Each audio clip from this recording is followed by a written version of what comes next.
హైడ్రాని కూనంనేని సాంబశివరావు గారు డ్రాగన్గా అభివర్ణిస్తున్నారు. ఒక్కొక్కరు దానికి ఒక్కొక్క పేరు పెట్టి అది ఒక డైవర్షన్ కోసం లేకుంటే బెదిరింపులకో భయపెట్టానికో వాడుతున్నారు అనేది యాక్చువల్గా ఎందుకు వచ్చింది సడన్గా హైడ్రా ఇప్పుడు తెర మీదకి?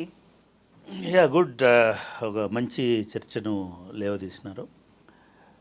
అంటే ముందుగా మనం ఈ చర్చలోకి వెళ్ళే ముందు రేవంత్ రెడ్డిని నిజంగానే అభినందించాలి.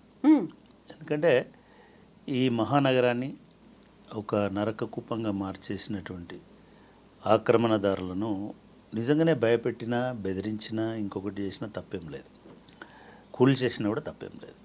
ఎందుకంటే హైదరాబాద్ నిర్మాణమైంది లేదా హైదరాబాద్కు ఉన్నటువంటి స్వభావమే సిటీ ఆఫ్ లేక్స్ అనేవాళ్ళు. కొన్ని 2500 చెరువుల గొలుసుకట్టు చెరువుల సమాహారంలాగా హైదరాబాద్ ప్రతి అడుగున ఒక కొలను ఉండేటువంటిది. అడుగడుగున గుడి ఉంది అన్నట్టు హైదరాబాద్లో అడుగడుగున ఒక కొలను, అడుగడుగున ఒక చెరువు, అడుగడుగున ఒక కుంట ఉండి ఇది ఒకదానికొకటి లింక్డ్గా ఉన్నటువంటి ఒక సజీవ జలదృశ్యం హైదరాబాద్. అటువంటి దాన్ని ఒక మురికి కూపంగా మార్చడానికి ఈ చెరువుల దురాక్రమణ అనేటువంటిది కారణమైంది. దాని గురించి మనం తర్వాత చర్చిద్దాం. ఇది హైడ్రానా, లేకపోతే డ్రాగనా, లేకపోతే డైవర్షనా, లేకపోతే ఇంకొకట, ఇవన్నీ రాజకీయ లబ్ధి కోసం మాట్లాడుతున్నటువంటి మాటలు. నిజానికి హైడ్రా అనేది మొట్టమొదటిసారిగా విన్నప్పుడు నాకు మా intermediate 10th class 9th class రోజులు గుర్తొచ్చినాయి. హైడ్రా అనేది ఒక చిన్న జీవి. అవును. ఆ చిన్న జీవి కానీ అన్ని జీవుల కంటే అత్యంత విశిష్టత కలిగినటువంటి జీవి.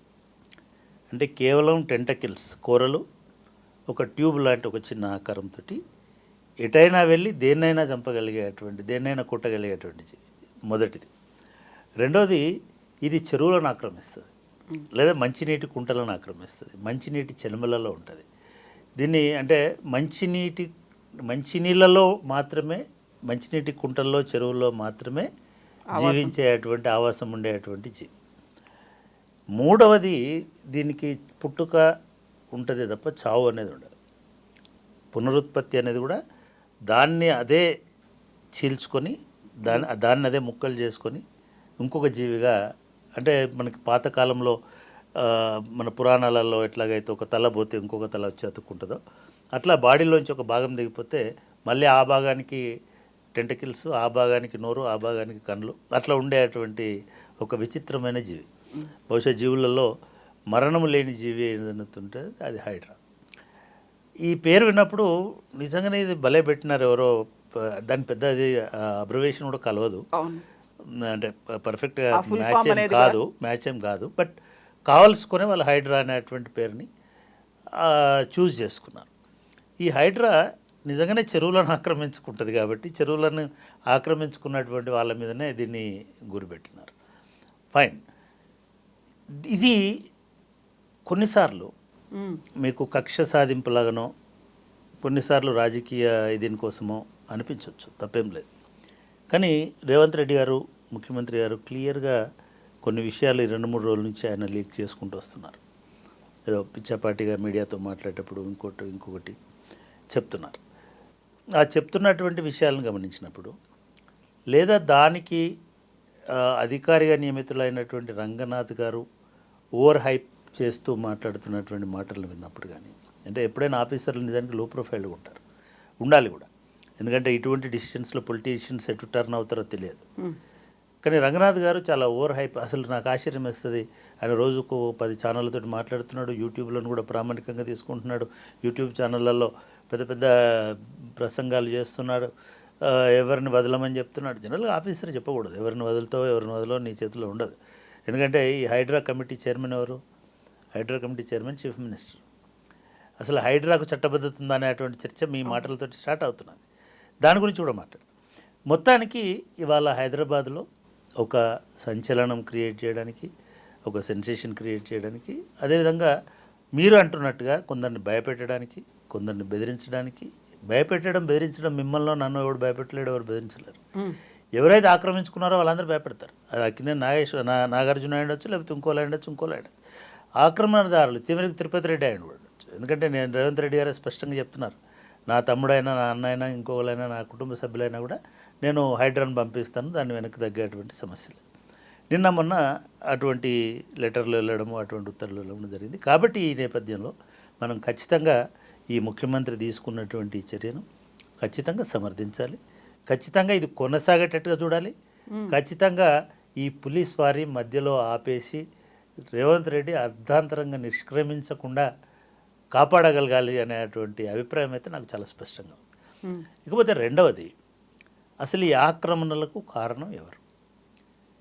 నిజంగానే ఇది కక్ష సాధింపుతో చేస్తున్నారా? కక్ష సాధింపుతో చేస్తున్నారు అని అంటే అసలు ఆక్రమణ లేని చోటికి పోయి హల్చల్ చేస్తే ఇది కక్ష సాధింపు కోసం, బెదిరించడం కోసం అని అనుకోవచ్చు. అక్కినేని నాగార్జున గారు తన ఇన్కన్వెన్షన్ సెంటర్ని చెరువులో కట్టినాడు అనేటువంటిది గతంలోనే ఎస్టాబ్లిష్ అయినటువంటి వాస్తవం. దాంట్లో 2.5 ఎకరాలో 2 ఎకరాలో చెరువు శిఖం భూమి ఉంది, ఎఫ్టీఎల్లో ఉంది అని గతంలో ఇచ్చినటువంటి నివేదికలు, మ్యాపులు చూస్తే మనకు అర్థమవుతుంది. సరే, దాని మీద కోర్టు కేసు ఉందా, కోర్టు ఏమన్నా దాన్ని స్టే ఇచ్చిందా అని అంటే అది కోర్టులకు ఉన్నటువంటి అంశం. ఇప్పుడు మనం కూల్చేసి కూడా 3 రోజులు అయింది, 4 రోజులు అయింది, కోర్టులు ఏం జోక్యం చేసుకోవు. ఇప్పుడు అయిపోయింది, దాన్ని నిలమట్టం చేసినారు. అయితే ఇది న్యాయము అన్యాయము ఎంతవరకు అనే చర్చలోకి పోకపోతే ఇది ఒక భయాన్ని అయితే క్రియేట్ చేసింది. నాగార్జున లాంటి వాళ్ళనే కొట్టేసినారు అనేటువంటి భయం అయితే ఇవాళ ఆక్రమణదారులందరిలో కలిగింది. అన్యాపదేశంగా రంగనాథ్ గారు కూడా అదే చెప్తున్నారు, మేము భయం క్రియేట్ చేస్తాం, భయంతో అవగాహన వస్తుంది. ఇది పోలీస్ నైజం. పోలీసులకు ఉండేటువంటి ఏంటంటే ఒక ఎన్కౌంటర్ చేస్తాం, ఎన్కౌంటర్ తోటి ఒక భయం వస్తుంది. భయం వస్తే ఎవరు నక్సలైట్లకు అన్నం పెట్టరు, సో దాంతో సెటరేట్ అయిపోతుంది. అట్లాగే సారా బట్టీలు కాల్చే వాళ్ళను వెళ్ళి వాళ్ళను ఒకసారి ధ్వంసం చేసి అందరిని పీడే యాక్ట్ పెట్టేసి ఇంకొకటి చేసేస్తే భయం వస్తుంది. భయం అంటే నేను అంటున్నా, భయంలోంచి మాత్రమే న్యాయం రాదు, అవగాహనతో కూడా న్యాయం వస్తుంది, చట్ట పరిధిలో పనిచేయడం వల్ల కూడా న్యాయం వస్తుంది. సరే, ఆ చర్చలోకి మనం పోకపోతే ఇప్పటి వరకు అయితే హైదరాబాద్లో ఒక భయం అయితే ఇవాళ ఆవరించింది. హైడ్రా అనేది ఎట్లాగైతే హైడ్రాకున్న ఇంకొక లక్షణం ఏంటంటే అది ఎటైనా పోతుంది, ఎటు అయినా పోగలిగే ఒకే జీవి హైడ్రా. అమీబా, హైడ్రా రెండు వాటికి దిశ సంబంధం లేదు. మనిషి ముందుకైనా నడుస్తాడు, జాగ్రత్త వెనకకైనా నడుస్తాడు. ఇటు సైడ్కి ఈ యాంగిల్లో నడవడం అనేది 360 అది సాధ్యం కాదు. హైడ్రా 360 డిగ్రీస్లో ఏ యాంగిల్లోనైనా నడవగలుగుతుంది. అంటే అది వెనకకైనా రాగలుగుతుంది, ముందుకైనా పోగలుగుతుంది. కాబట్టి ఇది ఒకంతకైతే ఇప్పటి వరకు ఉన్నటువంటి దీంట్లో ఇది మంచిది. కానీ 3-4 అంశాలు ప్రధానంగా బయటకు వస్తున్నాయి. ఒకటి, దీనికి ఉన్న చట్టబద్ధత ఏమిటి అంటే నిజంగానైతే ఇప్పుడున్నటువంటి దాంట్లో హైడ్రా కొత్తది అనుకుంటున్నారు. హైడ్రా కొత్తది కాదు. హైడ్రా పోలీస్ అనుకుంటున్నారు. హైడ్రా పోలీస్ కాదు, మున్సిపల్ యాక్ట్, జిహెచ్ఎంసీ యాక్ట్. అది కూడా నాట్ ఆల్ మున్సిపాలిటీస్కి జనరల్ యాక్ట్ కాదు. ఇది greater Hyderabad municipal MCH act ఒరిజినల్గా, municipal corporation of Hyderabad act. ఆ తర్వాత జిహెచ్ఎంసీ యాక్ట్ అయిన తర్వాత జిహెచ్ఎంసీ యాక్ట్లో ఎన్ఫోర్స్మెంట్ అండ్ విజిలెన్స్ సెల్ అనేటువంటిది ఒకటి ఉంది. Hyderabad municipal corporation enforcement and vigilance cell. ఈ ఎన్ఫోర్స్మెంట్ విజిలెన్స్ సెల్ అనేది మున్సిపల్ అడ్మినిస్ట్రేషన్లో పని భాగం. కాకపోతే దీనిలో ఎన్ఫోర్స్మెంట్ విజిలెన్స్ అని అంటే పోలీసు కావాలి కాబట్టి అందులో పోలీసులను తీసుకొని చేస్తుండేవాళ్ళు. గతంలో కూడా చాలామంది పోలీసు డిఎస్పీ స్థాయి అధికారులు, ఎస్పీ స్థాయి అధికారులు, సిఐల స్థాయి అధికారులు ఆ ఎన్ఫోర్స్మెంట్లో ఉంటారు.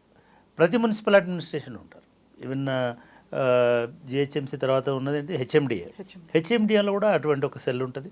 దాని కూడా ఒక డిఎస్పీ స్థాయి అధికారి, దాని కూడా ఇన్ఛార్జ్గా ఉంటాడు. అటువంటిది చట్టబద్ధంగా మున్సిపల్ యాక్ట్ ప్రకారం ఏర్పడినటువంటి బాడీ. దాన్నే పేరు మార్చినారు.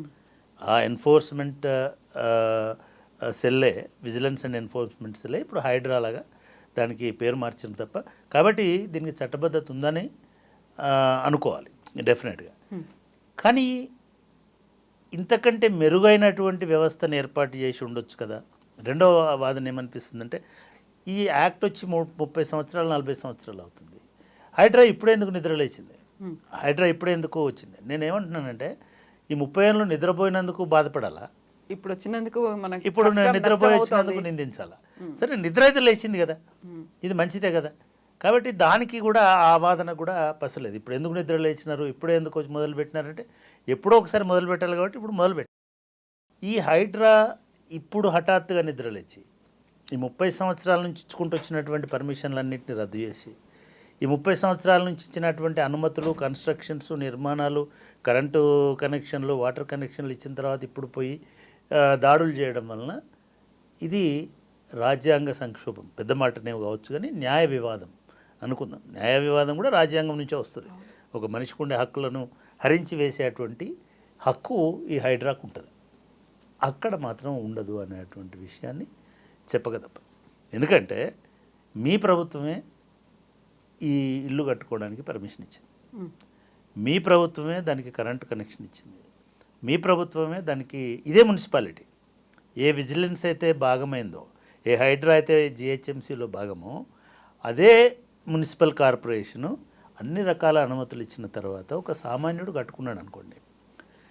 మీరు గండిపేటలో కూలగొట్టినటువంటి చూసినా, శాస్త్రీపురం అని ఎక్కడో కూలగొట్టినవి చూసినా, లేకపోతే ఫిలిం నగర్ దగ్గర ఎక్కడో, ఫిలిం నగర్ కాదు నానక్రామ్గూడలో కూలగొట్టిన, ఇవి ఏవి కూడా కమర్షియల్ కాదు, మనుషులు నివాసం ఏర్పాటు చేసుకున్నటువంటివి.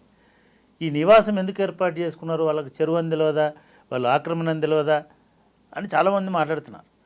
కానీ చాలా సందర్భాలలో రంగనాథ్ గారే ఒక చోట చెప్పారు, సర్వే నెంబర్లను ట్యాంపర్ చేసి కూడా వేరే సర్వే నెంబర్ వేసి కూడా దానికి అనుమతులు తీసుకొచ్చుకొని కన్స్ట్రక్షన్స్ కట్టినటువంటి వాళ్ళు ఉన్నారు. మనం ఈ యూట్యూబ్ ఛానళ్ళలో వస్తున్నటువంటి చూస్తుంటే ఎవరో ఒక ఐటీ ఎంప్లాయీ హైటెక్ సిటీకి దగ్గర ఉంటుందో, లేకపోతే అటేటో ఫైనాన్షియల్ డిస్ట్రిక్ట్ దగ్గర ఉంటుందో, లేకపోతే వాళ్ళ బడ్జెట్లో వస్తుందని ఎక్కడో ఒక ఫ్లాట్ కొనుక్కున్నా. ఆ ఫ్లాట్ కొనుక్కునేటువంటి ఫ్లాట్ కొనుక్కోవడమే కాకుండా బ్యాంకు లోన్ కూడా తీసుకున్నారు. బ్యాంకులు సునిశ్చితంగా పరిశీలిస్తాయి. కానీ మీ మున్సిపాలిటీ ఇచ్చిన డాక్యుమెంట్లన్నీ దొంగ డాక్యుమెంట్లు, తప్పుడు డాక్యుమెంట్లు. మున్సిపాలిటీ పర్మిషన్ ఇచ్చి డాక్యుమెంట్లన్నీ కరెక్ట్గా ఉన్నట్టుగా ట్యాంపర్ చేసిన తర్వాత బ్యాంకు కూడా ఏం చేయలేదు. సో వాళ్ళు కూడా లోన్ ఇచ్చినారు. ఇటువంటి వాళ్ళ సమస్యలు వస్తే ఏం చేయాలనేది వాళ్ళ హైడ్రా ముందున్నటువంటి పెద్ద సవాలు. ఇది భవిష్యత్తులో న్యాయ వివాదాలకు కూడా దారితీస్తుంది. ఇవాళ న్యాయస్థానాలు కూడా ఎట్లున్నాయంటే వ్యక్తి ప్రయోజనం ఇంపార్టెంట్ రాష్ట్ర ప్రయోజనం కంటే, సమాజ ప్రయోజనం కంటే. ఎందుకంటే లా ఇట్ సెల్ఫ్ వ్యక్తి ప్రయోజనమే ముఖ్యమని చెప్తుంది, వ్యక్తిని కాపాడాలని చెప్తుంది. కానీ ఆ వ్యక్తి వలన సామాజిక ప్రయోజనాలు దెబ్బతింటున్నాయి, ఆ వ్యక్తి వలన ఎన్విరాన్మెంట్ దెబ్బతింటుంది, ఆ వ్యక్తి వలన జీవ వైవిధ్యం దెబ్బతింటుంది, అనేక జీవులు నాశనం అవుతున్నాయి అనేటువంటి అంశాన్ని కోర్టులు పెద్దగా పట్టించుకోవు. కాబట్టి అది నాగార్జున వ్యాపార సంస్థ అయినా, వాణిజ్య సంస్థ అయినా, లేదా ఇంకొక కాలేజ్ అయినా, ఇంకొకటైనా దాని సామాజిక ప్రయోజనం ఏమిటి అనేది చూడకుండా ఇమీడియట్గా కోర్టులు స్టే ఇవ్వడం అనేటువంటిది జరుగుతుంది. కోర్టుల ఇంటర్వెన్షన్ అనేది జరుగుతుంది. ఏ సంస్థ కూడా కోర్టుల జోక్యానికి అతీతం కాదు. రాజ్యాంగ సంస్థ అయినా సరే కోర్టుల జోక్యం అనేది తప్పనిసరి అవుతుంది. దీనివలన కొంత ఏమైనా గ్యాప్ వస్తుందేమో చెప్పలేము. ఇది రెండవ అంశం ఈ హైడ్రా విషయం.